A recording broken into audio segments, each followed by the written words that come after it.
শুনেন, আপনাদেরকে তো এই দেশের আমরা যারা নেতারা আছি তারা তো সারা জীবন খালি বিষ খাওয়াই মারছে, এবার কিছু মিঠা খাওয়াইয়া মারতে চাই। সারা জীবন তো করছে, ভোটের সময় আইসে করছে যে মিঠা দিব, এই দিব, সেই দিব, আর ভোটটা লইয়া গেলে তো আর বিষ ছাড়া আর কিছু দেই না। এই জন্য আমি সিদ্ধান্ত নিচ্ছি সাহেব যেন আমার বিষ এরারে না খাওয়ায়, বাড়িতে কিছু একটু মিঠা খাওয়াইয়া মারতে চাই।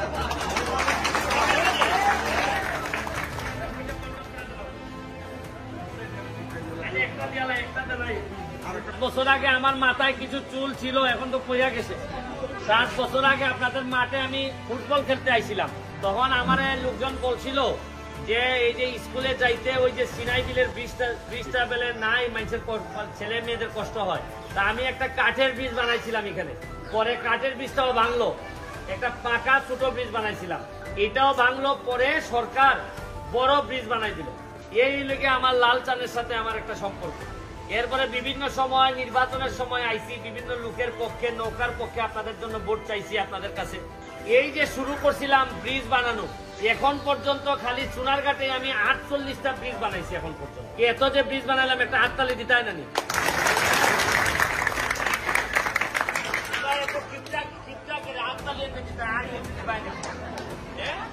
মনে করছো যে হাততালি দিলে কি আমি চেকা পাইব? চেকা তো পাইতাম না, এমনি একটু আনন্দ লাগলো যে ভালো কাজ করছি, একটু আনন্দ লাগলো, একটা মানুষ হাততালি দিল। তবে এখন আইছিলাম ওই যে দেওয়াতলিতে চারা দিতে আইছিলাম, চারা পাঞ্চরি আশ্রয়ন চারা দিতে গিয়া দেখলাম যে মানুষের টাইনা হেসাইয়া সব চারা লইয়া গেছে। আমি কইছিলাম যে ভাই একটা করে নেও, কিতাব এটা একটা করে নিতাম, তাড়াতাড়ি দিয়ে উড়াইয়া লইয়া গেছে, সব মারামারি করে লইয়া গেছে। তা আমি আপনারা জিগাইতে পারেন যে ব্যারিস্টার তুমি চারা কেড়ে আনছো, চারা কেড়ে আনছি, আগে জিগাইতে হইবা না। এইটা হইলে আম গাছের চারা, এইটার দাম সোনারঘাট থেকে যদি কিনেন বাজার থেকে, তাহলে 250 থেকে 300 টাকা দাম একটা চারার দাম। আমি এইটারে আনছি বগুড়া থেকে, মানে এখান থেকে আরো 500 মাইল দূর থেকে ট্রাকে করে আনছি। আমার লাখ লাখ টাকা গেছে। আমি 30,000 আমের চারা বিভিন্ন জায়গায় দিছি। এখন বলতে পারেন যে তুমি কি চাও, তুমি যে আমরা চারা দেও বা সারা সোনারঘাটে যে চারা দিতেছ, কি চাও? তুমি কি ভোট চাওনি? কারণ ইলেকশনই তো নাইতে ভোট দিতে কেমনে? আর এখানে তো চেয়ারম্যানও না, মেম্বারও না। কিন্তু আমার একটা কাম হয়েছে যে আমার খেয়াল করে দেখছি যে সৃষ্টিকর্তা আমারে অনেক টাকা দিছে, আমার পকেটের টাকা আছে, কারণ আমি তো ব্যারিস্টার, আমার অনেক টাকা রুজি হয়। তা আমার সামনে পথ ছিল যে সব টাকা রুজি করে আমি বিদেশ চলে যাবো, কিন্তু আমার জানে এটা দেয় না। আমার একটু সমস্যা আছে, মাথায় মনে করেন একটু প্রবলেম আছে। আমার খালি মনে হয় যে আমি আমার ছেলে মেয়েরে খালি ভালো রাখবো, আর আমার এলাকার সব মানুষ এইভাবে কষ্টে থাকবো, এইটা হইতে পারে। এই জন্য যা টাকা আমি রুজি করি, আপনারা যেভাবে বাগান থেকে রুজি করেন, আমি ঢাকার থেকে রুজি করি, ওইটা সব টাকা শুক্র শনিবার বন্ধের দিন আমার এলাকায় এনে খরচ করি। আমার মা আমেরিকা থাকে, আমার বউ বাচ্চা আমেরিকা থাকে।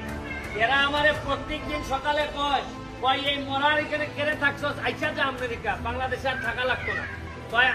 আমেরিকাতে তো আপনারা জানেন যে অনেক কিছু আছে, কিন্তু আমার আর জানে দেয় না। আমার ভালো লাগে আপনাদের সাথেই থাকা। আমি তো বড় হয়ে গেছি, বয়স হয়ে গেছে, আর বেশি দিন তো বাঁচতামও না। আর না হয় 15 বছর বাঁচবো। 15 বছর বাঁচার লেগে এত তাড়াহুড়া করে লাভ নাই, নিজের মানুষের সাথে থাকতেই মরে দিতে চাই। আমি আপনাদেরকে এই চারাগুলার কারণ বলি, কি কারণে আমের চারা আনছি। আমি তো কাঁঠালের চারাও আনতে পারতাম। আমি সিদ্ধান্ত নিছি যে এত চারা আনবো, এই কিছুদিনের মধ্যে 1 মাসের মধ্যে 30,000 আমের চারা আনছি, যেটার দাম হইল 15 লাখ টাকা দিয়ে আনছি এই চারাগুলা। আমি সিদ্ধান্ত নিছি, কথা দিছি। আমার মা ছোটবেলায় মনে আছে, একটা আম কাটটা আমারে কইতো যে তুই বড়াটা খা, আর তোর বোন রে এই সাইডেরটা দে, ওই টুকরাটা তোর বোন রে দে। মানে আমাদের তো এই এলাকায় তো আম এত বেশি হয় না। আমি সিদ্ধান্ত নিছি, আমি যে অভাব পাইছি, আমাদের যে ছেলে মেয়েরা আছে, এত আম গাছ লাগাই, আমাদের ছেলে মেয়েরা যেন কোনো অভাব না করে। আমি কথা দিছি যে আমের রাজধানী বানাই সোনারঘাট থেকে আম আমরা বেচবো।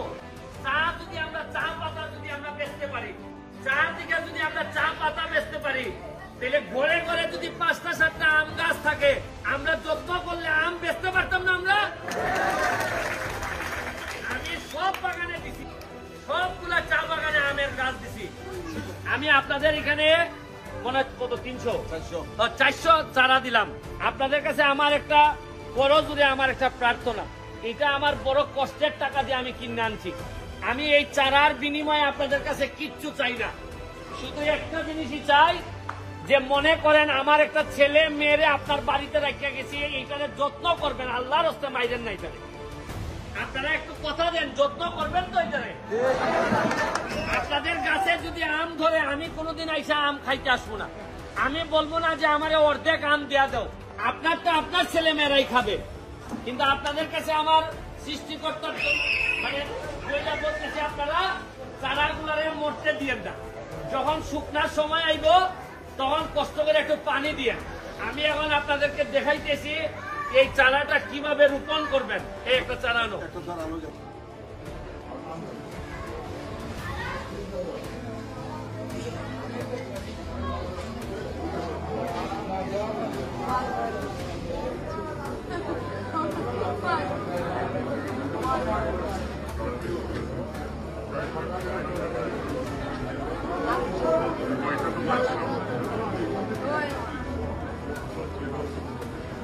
এই যে দেখেন চারাটা, কিছু কিছু চারা আছে এখনই আম ধরে গেছে, আমাদের এখানে আছে। এটা আগামী বছরে আপনার চারা আম ধরবো। এটারে বলে কলমি চারা, এই জন্য এটার দাম নেয় বেশি। আপনারা কেমনে রোয়াইবেন দেখ জায়গায়, এই যে পলিথিনটা আছে না, এইটা কাটতে ফেলতে, কিন্তু পলিথিন ছাড়া সই রোয়াইবেন নি, দিলে তো এই জ্বর আর বড় হইতো না। এটারে একটা কিছুতে কাটবেন, কাটতে এটা ফালাই দিবেন, ফালাই দেওয়া মাটিতে এই একটু পর্যন্ত মাটি দিবেন নাকি না, একটু পর্যন্ত মাটি দিবেন। একটু পর্যন্ত মাটি দিলে মরে যাবে, এই একটু পর্যন্ত মাটি দিবেন, দিয়া একটা কাঠের টুকরা দিয়ে বান্ধা রেখে দিবেন যাতে না পড়ে। এই লেগে আপনার কাজ। আর ওই লেগে পানি যখন থাকবে না তখন একটু পানি দিবেন, আর কিচ্ছু লাগবে না। এই গাছই আপনারে অনেক বেশি আম, এটা আম রূপালী আম, অনেক মিষ্টি আম হইব। শুনেন, আপনাদেরকে তো এই দেশের আমরা যারা নেতারা আছি তারা তো সারা জীবন খালি বিষ খাওয়াই মারছে, এইবার কিছু মিঠা খাওয়াইয়া মারতে চাই।